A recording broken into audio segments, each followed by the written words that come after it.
Jamar, back to Sylvia. Back again to Mackenzie. Has the high kick. Top of the square.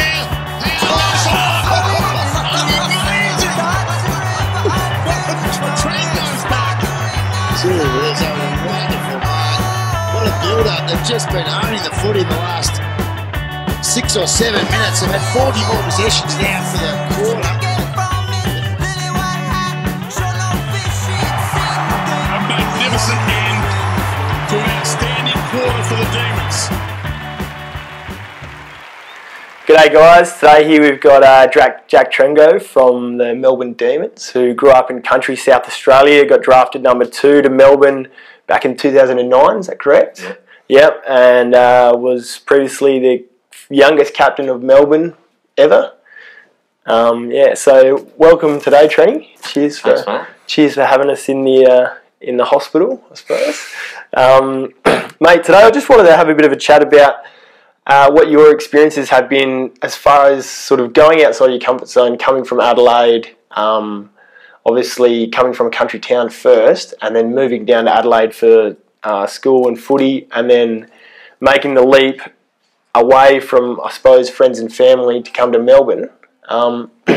What have been some really key things that you've learned along the way as far as just leaving behind what was comfortable and then coming to a place now that is maybe new and you've got to sort of carve your own path? So how's that been for yourself? Yeah, it's definitely a daunting experience at the start. You sort of go from living with your family and you've got all your schoolmates and everything's sort of pretty simple life really. You just rocking up to school each day, all your mates are there, and it's pretty cruisy. And then you sort of, I got drafted and had to make the move within a couple of days over to Melbourne, which was I guess a big step out of my comfort zone, not knowing anyone over here and sort of moving into a sort of a foreign city with a foreign family.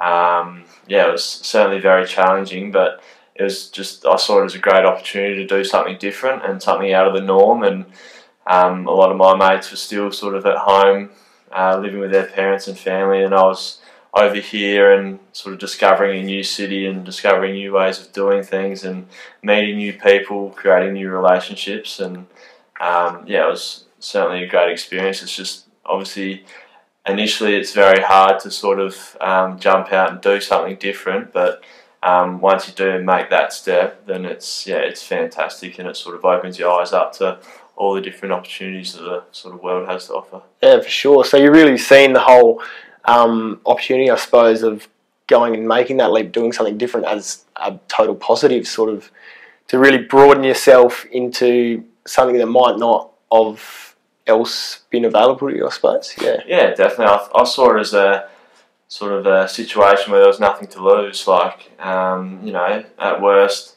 I wouldn't have enjoyed Melbourne and wouldn't have made any friends, and Adelaide would have always still been there to go back to. Yeah. But at the same point in time, you sort of go out and just be open to sort of new things and go out with sort of an open mind and really embrace the opportunity that was there. And now I'm sitting here 5 years down the track and I've loved every minute of it, and I've made some great new friends, and I love this new city in Melbourne, and can't see myself sort of moving away from it anytime soon. Gold. So also on that, you've had an injury recently and you've got a chance to go overseas last year. You travelled throughout Europe, is that correct? Yeah.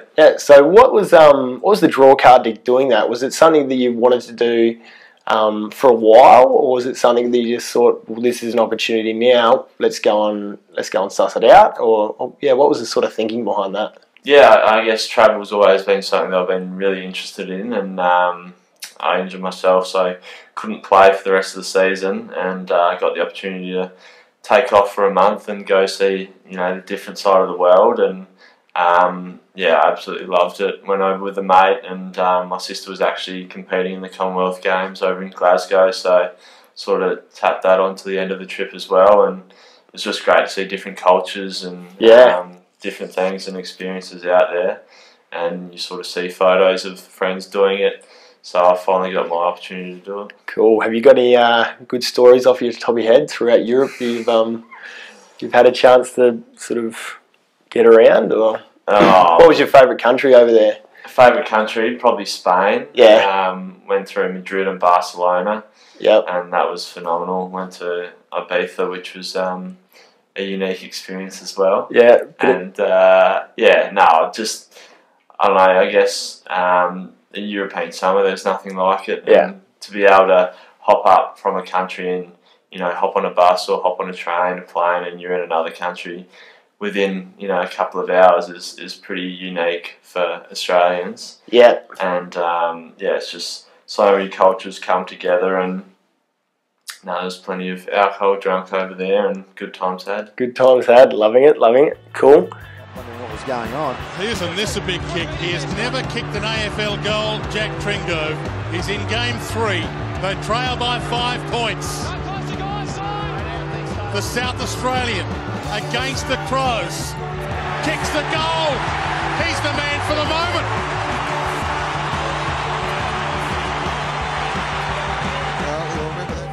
So, Trenny, I've got, lastly I want to finish with just OD's Snappy 7. So I'm just going to run through 7 quick questions, punch out whatever sort of pops in mind first, and we'll see how we go. So, firstly, are you a morning or night person? Definitely morning. Yep, morning. All right, what's your favourite colour? Probably blue. Blue? Yep. Even though you're... is it blue and red, Demons? Yeah. Yeah, okay. You get away with that. Sweet. If you could live anywhere in the world, where would it be and why? I'd probably go Manhattan, New York. Oh. Just because the vibe there is amazing, and always something happening, and every street you go down there's a new experience. Yeah, righto. What's the best experience out of Manhattan, I suppose, that you've had in New York? Jeez. Or Went there with a few mates a couple of years ago. Yeah. Best experience. It's a hard one to go by. A couple of nightclubs or something like Yeah, that? there's this rooftop bar that we went to, which was phenomenal. And, Yeah. we partied on there for a couple of nights in a row and met some good people. Cool. Enough said. It's good. It's good. Have you ever been skydiving, or do you like that sort of thing? Skydiving for my 18th birthday, best experience I've ever had. Yeah. Yeah, it's phenomenal. So, No, there's nothing that can replicate that feeling of jumping out of a plane and free falling. It's just, I don't know, as soon as you finish, you want to jump back in the plane. Yeah, adrenaline. You love it. Yeah, it's good. If it was the last day on Earth, what would you be doing and why? I'd probably be with my best mates with an esky full of cold beer, sitting around, listening to music, talking crap, and enjoying it with my best mates. Just living it up. Anywhere special, or? Beers on the beach is pretty good. A nice hot summer's day with a few beers. You can't get much better than that. You can't get much better than that. That's cool, man. All right, well, thanks for your time today, mate. Thanks, Ollie. Good stuff. Are you going to be out in the footy field anytime soon with your foot, or what's the plan with that for the rest of the year? Yeah, hopefully second half of the year I'll be more in line to looking to get back and playing, but for the time being it's just trying to get fit again. Just try and get it sorted. Cool. Yeah. We'll get out and see the D's later on in the season. Exactly. Cool. All right, cheers guys, and thanks Trenny. Thanks, mate.